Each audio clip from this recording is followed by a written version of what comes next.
மணப்பெண்ணின் பிரத்யேகமான திருமணம் Vivaha Chennai silks. Karthipuram, South India's biggest 200 acres township in Coimbatore. Premium commercial and residential plots. No compromise. Unga side liya, enga side liya. It's a GT promise. GT Holidays, South India's #1 travel brand. கன்னியாகுமரியோட Congress பாராளுமன்ற உறுப்பினரான திரு விஜய் வசந்த் அவர்கள் அவரோட எக்ஸ்பிளேனர் பக்கத்தில் ஒரு பதிவு போட்டிருக்காரு. Honour அப்படிங்கிற வார்த்தையில் எனக்கு பிரச்சனை இருக்கு. ஹானர் அப்படிங்கிறது நான் சிறப்பு வாய்ந்தவன், நீ சிறப்புடையவன் அல்ல அப்படிங்கிற மாதிரி கருதுது. அப்படி கிடையாது. நீ என்ன சந்திக்கிறத விட உன்னை சந்திக்கிறதுல நான் ரொம்பவும் பெருமைப்படுறேன். இதை ராகுல் காந்திஜி ரொம்ப அரிதான, உண்மையான மற்றும் உண்மையிலேயே தனித்துவமானது அப்படிங்கிற மாதிரி ஒரு பதிவு போட்டு எல்லாருக்குமே ஷேர் பண்ணியிருக்காரு. இந்த இதுவே ரெக்கக்னைஸ் பண்ணியிருக்காங்கன்னா அது வந்து நேரில் பெரிய விஷயம் தான் சொல்லுவேன். இப்போ தந்தையோட மறைவுக்கு பிறகு அந்த டைம் பேசினாங்க. ஸோ அந்த குடும்பத்துக்கு தான் நாங்கள் வந்து சில விஷயங்கள் பண்ண வேண்டியது இருக்குங்கிற மாதிரி காங்கிரஸ் சில தலைவர்கள் பேசினாங்க. ஸோ எளிமையாக நடந்துருச்சு அவங்களுக்கு இந்த சீட் வந்தது? இல்லை அப்படின்னு நம்ம சொல்ல முடியாது. ஏன்னா வந்து அதாவது அப்பாவோடைய தொண்டு காங்கிரஸ் கட்சிக்கு பார்த்திங்கன்னா வந்து ஈடு கொடுக்க முடியாத ஒரு தொண்டு. கட்சிக்கு மட்டும் இல்லை, மக்களுக்கும் சரி, சமுதாயத்துக்கும் சரி, அதே மாதிரி வந்து வியாபாரிகளுக்கும் சரி. ஸோ அவங்களோட ஜேர்னி வந்து ஒரு பெரிய ஜேர்னி. அவங்களுடைய கனவு ஃபுல்ஃபில் ஆனது 2019 ஒரு எம்பி ஆகி அவங்களுடைய அந்த டேர்மை முடிக்க முடியாமல் அவங்க வந்து கொரோனாவால் பாதிக்கப்பட்டு இறந்துட்டாங்க. இதில் வந்து என்னென்னா வந்து அந்த டைமில் தான் வந்து எனக்கு வந்து அப்பாவோட கனவுகளை நிஜமாக்கணும். ஏன்னா அது வரைக்கும் இருக்கும்போது நம்ம ஒரு ஃப்ரண்ட் ரன்னராக இல்லவே இல்லை. நான் வந்து அரசியல்னாலும் அப்பா கூட நான் ஈடுபாட்டில் இருந்தேன். நான் ஃபஸ்ட்டு அப்பா மேயர் எலெக்ஷன்லேருந்து கேம்பெயின்ஸ் போயிருக்கேன். அப்போ காலேஜ் ஸ்டூடெண்ட் நான். ஸோ அந்த மாதிரி நம்ம பிஹைண்ட் இதில் அப்பா இப்படி பண்ணலாம்ப்பா அப்படி பண்ணலாம்ப்பான்னு கன்னியாகுமரி வரும்போது நாங்கள் ரொம்ப இன்வால்வாக இருந்தோம். ஃபார் எக்ஸாம்பிள் பார்த்தீங்கன்னா வந்து நோவல் டாட்டா அவர்களை பார்த்து வந்து டிசிஎஸை கொண்டு வரணும்னு கேட்டோம். அதே மாதிரி ஒரு ஜப்பான் நிறுவனத்தோட வந்து கடல் சீற்றத்தை எப்படி பண்ணலாம்னு பேசினோம்.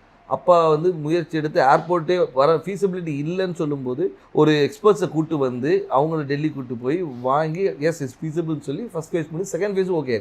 ஸோ இந்த மாதிரி ஒரு விஷனோட போயிட்டு இருக்கும்போது திடீர்னு மறைந்தவொடனே ஐயோ அதை பண்ண வேண்டிய கடமை நம்மளுடைய கடமைன்னு நான் சொல்லுவேன். ஒரு தந்தையை விட்டு போன பணிகளை மகனாக செய்ய வேண்டியது. அது குடும்ப ரீதியாகவும் சரி, வசந்தன் கோவாக இருந்தாலும் சரி, சமூக பணியாக இருந்தாலும் சரி, வந்து இது எனக்கு செய்ய வேண்டிய கடமைன்றது எடுத்து உங்களுக்கு அந்த கடமையை அதை நம்ம பண்ணணுங்கிற ஒரு ஆசையும் கடமையும் இருக்குது. பட் கட்சிக்குள்ளே அதை முழுமையாக ஒத்துக்கிட்டாங்களா? கட்சிக்குள்ளே வந்து முழுமையாக ஒத்துக்கிட்டாங்கன்னா நான் வந்து மறைந்த பின்பு நான் உள்ளே வரல. அதுக்கு முன்னாடி பார்த்து ஏஐசிசி மெம்பராக இருந்திருக்கேன், ஆர்ப்பாட்டங்களில் கலந்துருக்கிறேன், நிகழ்ச்சிகளில் கலந்துருக்கேன். ஏன்னா அப்பா ஃப்ரண்ட் ஹேண்ட் இருந்தாலும் நம்ம தெரியல. நிறைய பேர் கேட்டால் நீங்கள் கட்சியில் என்ன இருந்தீங்க சார், நான் இதில் இருந்தேன் பாருங்கள் அப்படின்னு ரெஃபரன்ஸ். ஓகே நீ இருந்திருக்கீங்களான்னு ஒரு இது வந்து அப்பா மறைவு பின்பு வந்து நம்ம தெரிஞ்ச உடனே ஒரு லைம் லைட்டில் வந்த மாதிரி. நடுவில் கார்த்தி சிதம்பரம் அவர்கள் கன்னியாகுமரி தொகுதிக்கு வந்து பிரியங்கா காந்திக்கு விருப்ப மனு கொடுத்தாரு இல்லையா? அப்போ எப்படி இருந்துச்சு அது? அப்போ எனக்கு என்ன தோணுச்சுன்னா, ஓகே கட்சிக்குள்ள முன்னாடியே அதுக்கு முன்னாடியே பேசிட்டு இருந்தாங்க விஜய் வசந்துக்கு தான் தொகுதி கொடுக்க போறாங்க அப்படின்னு பேசிட்டு இருக்கும்போது இந்த ஒரு நிகழ்வு நடந்தது. கட்சிக்குள்ள அப்போ ஒரு சப்போர்ட் இல்லாமல் இருக்கும் அப்படி ஒன்று. அதாவது அதுக்கு தான் பேர் விருப்ப மனுன்னே வச்சிருக்காங்க. அவங்க விருப்பப்படுறவங்கள வந்து இது பண்ணுறது தான் விருப்ப மனு வச்சிருக்காங்க. ஏன்னா வந்து அப்பா போட்டியிடும் போது ராகுல் காந்தி அங்கே போட்டியிடும் சொல்லி விருப்ப மனு கொடுத்தவங்களும் இருக்காங்க. ஸோ அதனால அந்த விருப்பத்தை வந்து ஒரு அகில இந்திய தலைவர் நம்ம தொகுதியில் கன்னியாகுமரி வந்து காங்கிரஸோட கோட்டையாக இருந்த ஒரு இது, காமராஜர், குமரி அனந்தன் இவங்கெல்லாம் வெற்றி பெற்ற ஒரு இது, டென்னிஸ் எல்லாருமே வெற்றி பெற்று ஒரு காங்கிரஸோட இதாக இருந்தனால அந்த ஒரு பலம் இருக்கிறதுனால வந்து பண்ணால் நல்லா இருக்கும்ன்ற ஒரு இது. இப்போ சீட் கொடுத்தாச்சு, எந்த அளவுக்கு நம்பிக்கையா இருக்கீங்க? ரொம்ப நம்பிக்கையா இருக்கு. மக்கள் என்ன ரெஸ்பான்ஸ் சொல்றாங்க? மக்கள் ரெஸ்பான்ஸ் ரொம்ப நல்லா இருக்கு, ரொம்ப நல்லா இருக்கு. அதே மாதிரி என்னன்னா வந்து ஆதரவும், அதாவது வந்து முதற்கண் வந்து கட்சியோடைய ஸ்ட்ரென்த்தும் இந்த எங்களுடைய கூட்டணியோடைய பலமும், அதுபோல் அப்பா விட்டு சென்ற பணிகளும், அதுபோல் ராகுல் காந்தி அவர்களுடைய வருகை, அது வந்து அந்த கரெக்டாக அந்த மார்ச் 1 வந்தது வந்து ஒரு பெரிய எழுச்சியை கொடுத்தது. எங்கள் தொண்டர்கள் மத்தியிலும் சரி, பொதுமக்கள் மத்தியிலும் ஓகே நம்ம ஊர் வந்திருக்காங்க, அவர் பண்ண, அதாவது ஒரு தலைவராக வராமல் ஒரு தொண்டனாகவும் சராசரி மனிதனாக வந்தேன். இப்போ நீங்கள் வந்து எல்லா தலைவரும் வராங்க, மீட்டிங் போகிறாங்க. அப்படி இல்லாமல் ரோட்டில் ஒரு டீ கடையில் நின்று ஒரு பையனை கூப்பிட்டு பேசி அவங்ககிட்ட ரன்னிங் இன்ட்ரெஸ்ட் இல்லைன்னா ஷூஸ் இருக்கா, இல்லைன்னா ஷூஸ் வாங்கி கொடுத்து அனுப்புகிறேன். ஸோ இந்த மாதிரி ஒரு இதுக்கு பர்சனல் கனெக்ட், திடீர்னு போய்ட்டு ஸ்கூலில் போய் தண்டனை எடுக்கிறாரு, இன்ட்ராக்ட் பண்ணுற ஸ்டூடெண்ட்ஸோட. அதே மாதிரி பார்த்தா இதுக்கு முந்தின இதில் பார்த்தா நெசவாளிகளும் சரி, விவசாயிகள் இன்ட்ராக்ஷன், மீனவர், அந்த மாதிரி எல்லாரோட கனெக்ட் பண்ணும்போது வந்து நம்மளோட ஒருத்தர் அவர் அப்படின்ற ஒரு அஃபினிட்டி வருது. அது போக மட்டும் இல்லாமல் இப்போ ஆளுகின்ற பிஜேபி அரசு மீது உள்ள எதிர்ப்பும் அதிருப்தியும் கூட ஒரு பெரிய பலமாக இருக்கும். கன்னியாகுமரியில் பிஜேபிக்கு கொஞ்சம் ஸ்ட்ராங் இல்லையா?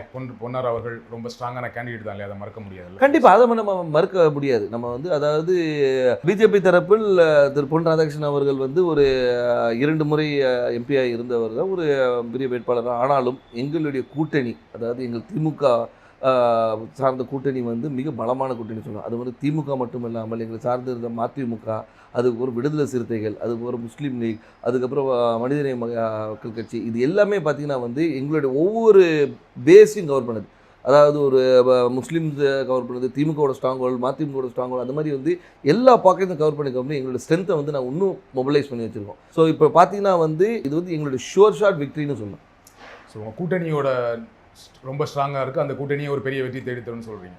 கண்டிப்பாக திரு வசந்தகுமார் அவர்களுக்கு கன்னியாகுமரி தொகுதி மக்கள் வாக்களித்தாங்க. ஏன் விஜய் வசந்த் அவர்களுக்கு வாக்களிக்கணும்? ஏன் உங்களுக்கு வாக்களிக்கணும்? அதான் வசந்தகுமார் அவர்களுக்கு வாக்களித்தனால விஜய் வசந்துக்கு வாக்களிக்கணும்னு நான் சொல்ல வரல. ஆனால் ஒரு காங்கிரஸ் வேட்பாளராகவும் அதே மட்டுமல்ல வசந்தகுமார் அவர்கள் வந்து இந்த மக்களுக்கும் கன்னியாகுமரி மக்களுக்கும் பல துண்டுகளை செஞ்சுருக்காங்க. அது விட்டு போன பணிகளை வந்து அவர் மகன் செய்வார் என்ற ஒரு நம்பிக்கை அவங்களுக்கு இருக்குது. அது மட்டும் இல்லாமல் வந்து நான் வந்து ஒரு வாரிசாக வந்து நேராக போயிட்டு வந்து நான் நேராக டெல்லியில் இங்கேயும் போய் வரல. அடுத்த நாளே மக்களை சந்தித்தேன், மக்களோட இருந்தேன், எல்லா நிகழ்ச்சிகளை கலந்து கொண்டு எல்லாரோட நிறை குறைகளை கேட்டுட்ருக்கோம், மக்களாக இருந்தோம். அது ஏன்னா எடுத்தவொன்னே அக்செப்ட் பண்ணிக்க மாட்டாங்க. கேட்குற கேள்விக்கு நான் சொல்கிறேன், அதை அக்செப்ட் பண்ண வைக்கிறதுக்கு நான் ஒர்க் பண்ணேன். ஸோ அதனால் வந்து அப்பாவுடைய இடத்தை வந்து மகன் வந்து நிரப்பார் என்ற நம்பிக்கையை அவங்களுக்கு கொடுத்தேன். அந்த நம்பிக்கையை வந்து எல்லார் மேலேயும் பெருசாகவே இருக்குது. அதனால் வெற்றி வாய்ப்பு ரொம்ப நல்லா இருக்குது. குமரி மாவட்டத்தில் வரீங்க, ரொம்ப படித்த மாவட்டம், ஆனால் அங்கே நிறைய பிரச்சனைகளும் இருக்குது. அதை கரெக்டாக ஐடென்டிஃபை பண்ணியிருக்கீங்களா? என்னென்ன திட்டங்கள் வச்சுருக்கீங்க? கண்டிப்பாக. அதாவது வந்து நீங்கள் கன்னியாகுமரியை பொறுத்த வரைக்கும் பார்த்தீங்கன்னா வந்து இந்த மிக்ஸ் ஆஃப் ஆல்னு சொல்லலாம். அதாவது கடல் இருக்குது, மலை இருக்குது, எல்லாமே இருக்குது. அதனால் வந்து மக்களுடைய தேவைகளும் அவங்களுடைய இதுவும் நிறைய வேறுபாடுகள் இருக்குது. ஒரு பாக்கெட்டையும் நாங்கள் அனலைஸ் பண்ணி வச்சுருக்கோம். அதாவது இந்த மக்களுக்கு இது தேவை, இவங்களுக்கு இது தேவையில்லைன்ற அளவுக்கு அனலைஸ் பண்ணி வச்சுருக்கோம். மக்களுக்கு விரோதமான எந்த ஒரு சட்டத்தையும் கொண்டு வரக்கூடாது என்ற ஒரு முடிவும், மக்களுக்கு எப்போவுமே நன்மை கொடுக்கணுன்ற ஒரு சட்டத்தை கொண்டு வரணும். அவங்க மக்களுடைய வாழ்வாதாரத்தை உயர்த்துகிற அளவுக்கு என்ன செய்யணுமோ அந்த திட்டங்களை கொண்டு வந்து. எனக்கு தெரிஞ்ச வரைக்கும் குமரி மாவட்டத்தில் வாழ்வாதாரம் ஓரளவுக்கு நல்ல வாழ்வாதாரம் இருக்கும். எல்லாமே படித்தவங்களாக இருப்பாங்க, வேலையில் இருப்பாங்க. ஆனால் என்னென்னா அங்கே என்ன வேலை கிடைக்குன்னா, ஒன்று படித்து முடித்தா டீச்சர், பெண்களாக இருந்தால் நர்ஸு, அப்படி இல்லைன்னா இப்போ ஒரு சமீப 10 வருடங்களாக சாஃப்ட்வேர் இன்ஜினியர் நிறைய பேர் வந்து சென்னையில் வேலை பார்க்குறாங்க, ஃபாரின் போவாங்க, கப்பல் போவாங்க, இந்த மாதிரி வேலை செய்வாங்களே தவிர மாவட்டத்துக்குள்ளே வேறு என்ன வேலை வாய்ப்புனா எதுவுமே பெருசாக கிடையாது. ஃபேக்ட்ரிஸ் கிடையாது, சாஃப்ட்வேர் கம்பெனிஸ் கிடையாது. அப்போ அதற்கான திட்டங்கள் என்ன? அதற்கான திட்டங்கள் நிறைய கொண்டு வர திட்டங்கள் நிறைய இருக்குது. ஏன்னு சொல்லிங்கன்னா வந்து நீங்கள் சொல்கிற ரிக்குவயர்மெண்ட்ஸ் மட்டும் பார்த்தீங்கன்னா வக்கீல்களும் மாதிரி நிறைய இருக்குது, டாக்டர்ஸ் நிறைய இருக்கிறாங்க. நீங்கள் சொன்ன அது நர்ஸ் டாக்டர்ஸ். அது மட்டும் இல்லாமல் வந்து லிட்ரஸி ரேட் அதிகம் இருக்கிறதுனால வந்து இவங்க பல இடங்களில் ஸ்ப்ரெட் பண்ணியிருக்கிறாங்க. ஸோ அது மாதிரி தொழிற்சாலைகளை கொண்டு வரது வந்து ஒரு சில பாக்கெட்டில் கொண்டு வரலாம். நீங்கள் பார்த்தீங்கன்னா தொழிற்சாலைகள் வந்து ஒரு இடத்துல கூட, அதே மாதிரி கடற்புறத்தை வந்து டெவலப் பண்ணுறது என்னென்ன கொண்டு வரணும். ஸோ தொழிற்சாலையை கொண்டு வருது. அதனால வந்து ஒவ்வொரு ஊர் இப்போ பார்த்தீங்கன்னா ரப்பர் ஃபேக்ட்ரி இருக்காங்க, ரப்பர் ஃபேக்ட்ரியை வந்து நம்ம டெவலப் பண்ணலாம். ஸோ வந்து அது மாதிரி தொழிற்சாலை நிறைய இருக்குது. அதே மாதிரி வேலைவாய்ப்பு திட்டங்களும் நிறைய கொண்டு வரலாம். நம்ம என்னென்னா நம்ம மக்கள் என்னென்னா இங்கே இருக்கிற மக்கள் எல்லாமே பாதி பேர் வெளியே தான் இருக்கிறாங்க. இப்போ இந்த கொரோனால தான் நமக்கு தெரிஞ்சு பாதி பேர் ஊரில் இருக்கும். இவ்வளோ பேர் வந்து நம்ம ஊரை சார்ந்தவங்க இந்த தமிழ்நாடு முழுக்க இருக்காங்கன்னு தெரிய வந்தது.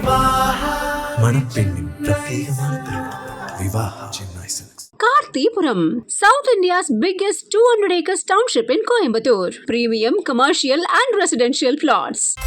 No compromise. Unga side liyo, enga side liyo. It's a GT promise. GT Holidays, South India's #1 travel brand.